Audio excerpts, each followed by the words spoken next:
Have you ever considered watching every single SNL episode? More than 950, starting with season 1 in 1975. If you haven't yet, now would be a good time to start. I'm Greg Randall, and this is the SNL Review Project. So stick around, we'll be right back.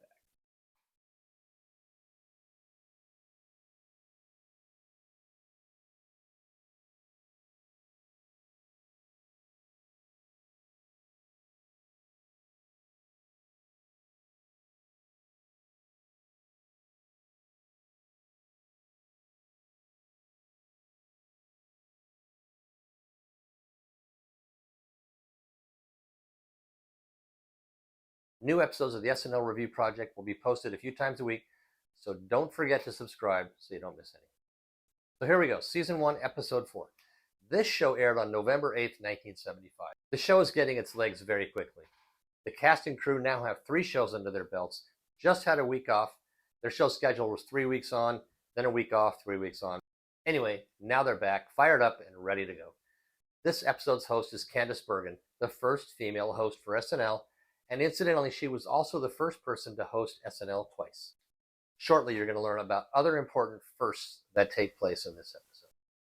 The cold open starts with Chevy Chase, again, as President Ford. Now, for those unfamiliar, Ford became president in August 1974 after Nixon resigned. He was the VP. Then 2 years later, he had to run for re-election in 1976.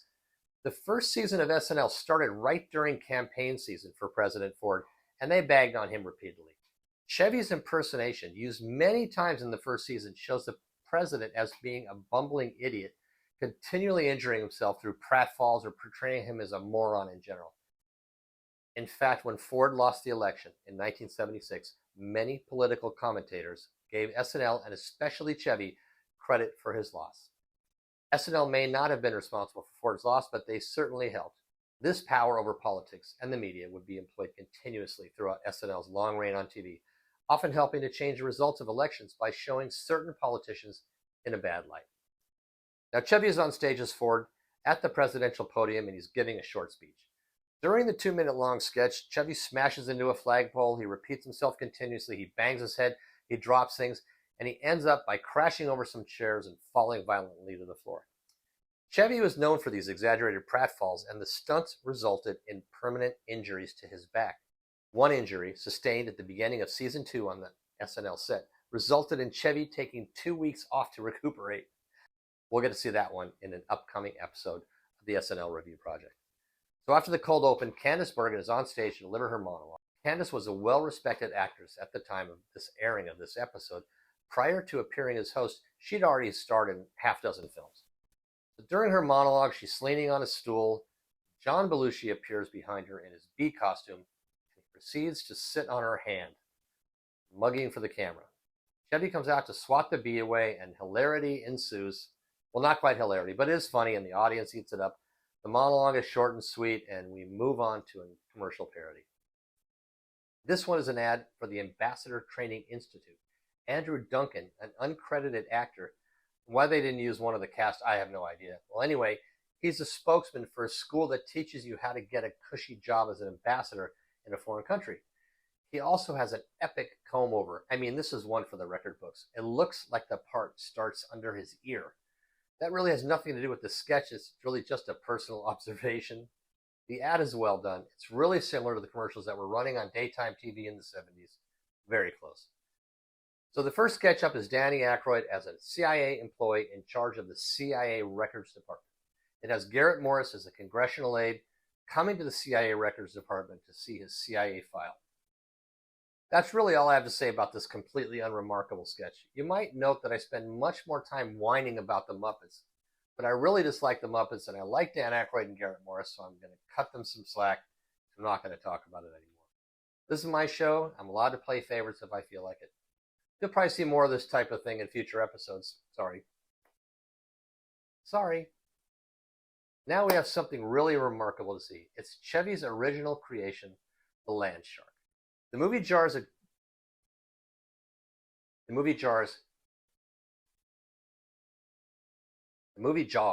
came out in June, just a few months before this episode, and was still a very popular film worldwide. If you haven't seen it, the sketch called Jaws 2 involves the land shark knocking on people's doors, pretending to be a repairman or a delivery guy. As soon as the intended victim opens the door, a huge shark pops through the doorway and attacks the victim. This bit became one of the most popular and imitated sketches of the first season. In fact, the character shows up 9 more times in upcoming seasons, all the way up to the 40th anniversary show in 2015. They had to get Chevy to do the voice for the shark, so every time it appears, Chevy is either host of the show or doing a cameo. Though the land shark character appeared only irregularly,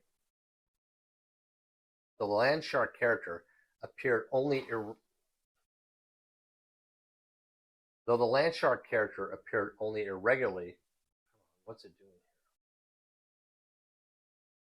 Though the land shark character appeared only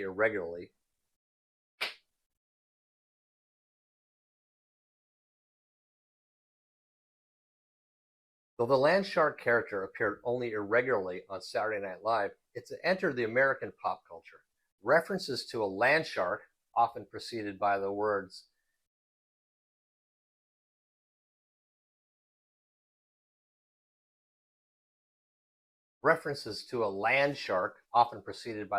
Candygram, can be found in movies, print, video games, and other places. It's very funny, entertaining to watch, and even after almost 50 years since it appeared, I still enjoy watching it. Definitely worth seeing if you've never have. I was actually laughing out loud while watching it today, even though I've seen it countless times.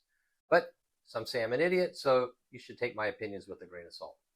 Okay, now something really interesting. The musical guest Esther Phillips comes out and sings "What a Difference the Day Makes."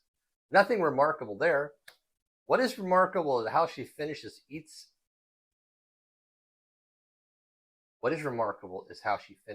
song. What is remarkable is how she finishes each sentence in the song.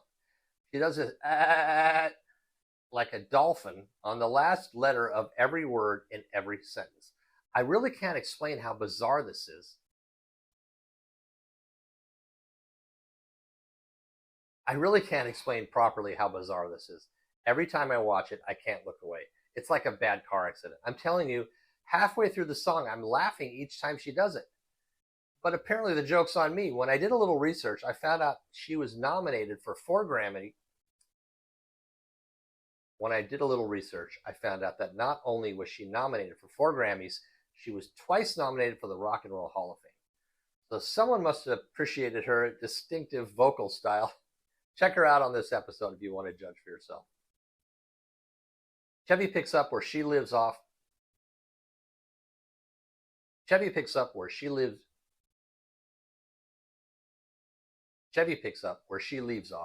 On stage alone, playing a scene from Hamlet. He has a Shakespearean costume on and he's holding a skull in one hand. We can clearly see the lines to the play are written on the skull, and he very obviously is reading the lines off the skull. Until he drops the skull and it breaks into a million pieces. He then has to improvise, the rest of the scene.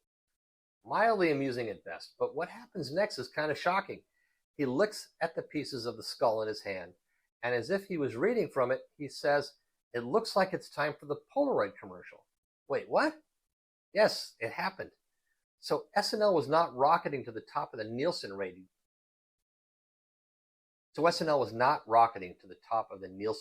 by the 4th episode, and they were desperate for advertisers. Lauren and the rest of the cast thought doing a commercial in the middle of the show, right on stage, would compromise their integrity. But Candice Bergen was a spokesperson for Polaroid cameras at the time, so her ad agency,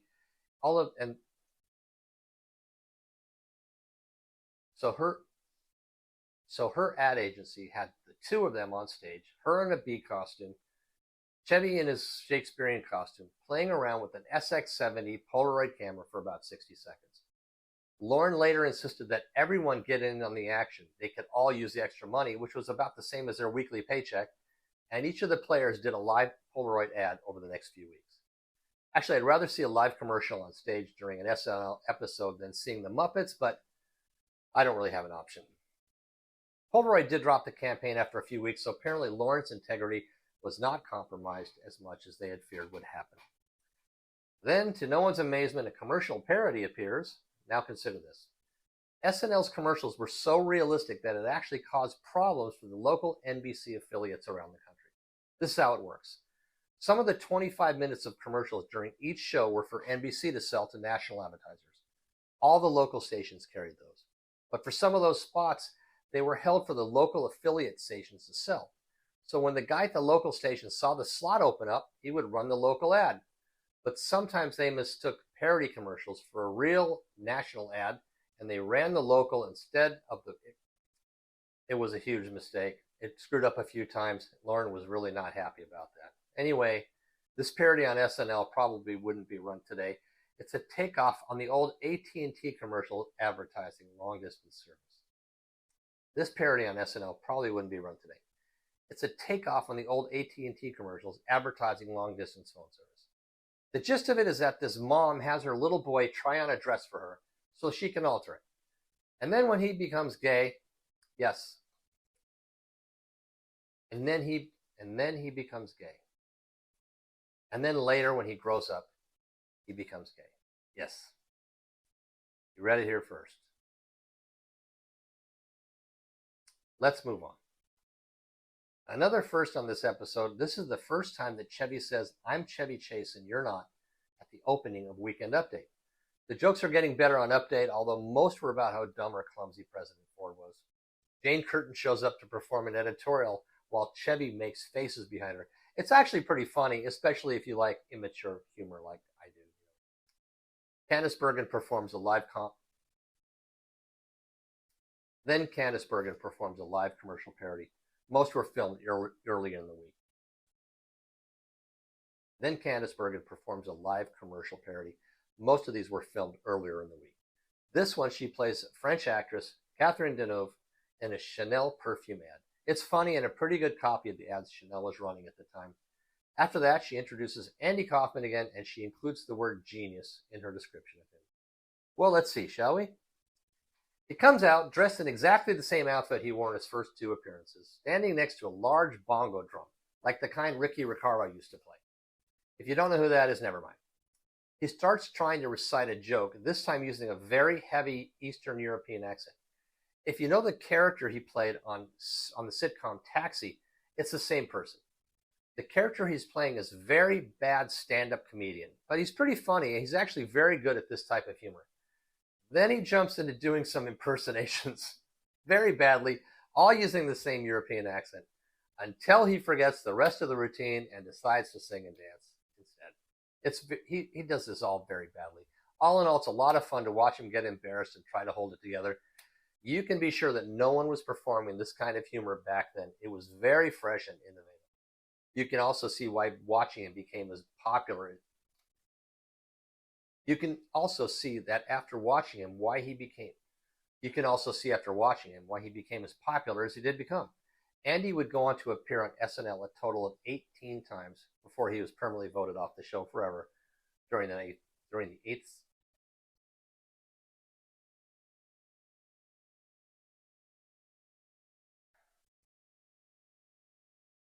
Next up, Lorraine and Gilda sit on a couple of stools on stage. Next up, Lorraine and Gilda sit on a couple of stools on stage and discuss their insecurities. Really, that's what they do. This one thing they discuss is the recent vote to pass the Equal Rights Amendment, which is an amendment to... The one thing they discuss is the recent vote in 1975 to pass the Equal Rights Amendment, which is an amendment to the Constitution that guarantees equality of rights under the law for all persons regardless of sex. Still hasn't been passed. About 2 years ago, the amendment did pass all the requirements needed and is now mostly considered law, although it hasn't been ratified. So that happened 45 years after Candice and Gilda chatted up. So it was finally approved. It was finally approved 45 years after Gilda and Candice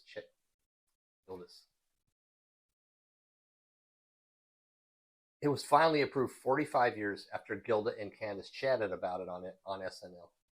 Not too bad, considering it was proposed in actually 1923, so there's that.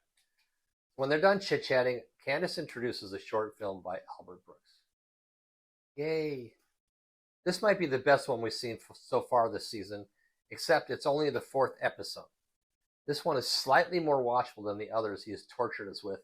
This film is a parody commercial introducing the new TV series at NBC. This film is a parody commercial introducing the new TV series that NBC is about to release. It's too bad. This show was really shaping up to be pretty good. But first they give us Candice Bergen and Gilda Radner shooting the shit. Shooting the breeze, followed by a slightly less moronic film than we're used to seeing by Albert Brooks, followed by a sketch called Midnight Probe. Really, the title alone makes you think of all the possibilities and what the sharp-witted minds at SNL could come up with. Instead, we get Candice sitting behind a desk in what looks like a TV studio, interviewing Danny and John, who are playing militant Kiwi trappers. I wish I were making this up. For the uninformed, a Kiwi is a bird about the size of a chicken that is native to Australia. So if you're in a rush while watching this episode and you miss this part, it's no big deal. Michael O'Donoghue is up next in a short sketch where he plays a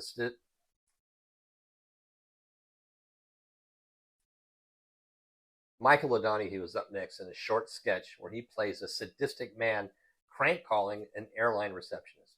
This is classic Michael O'Donoghue doing what he does best. I imagine his personality may have been similar to his character.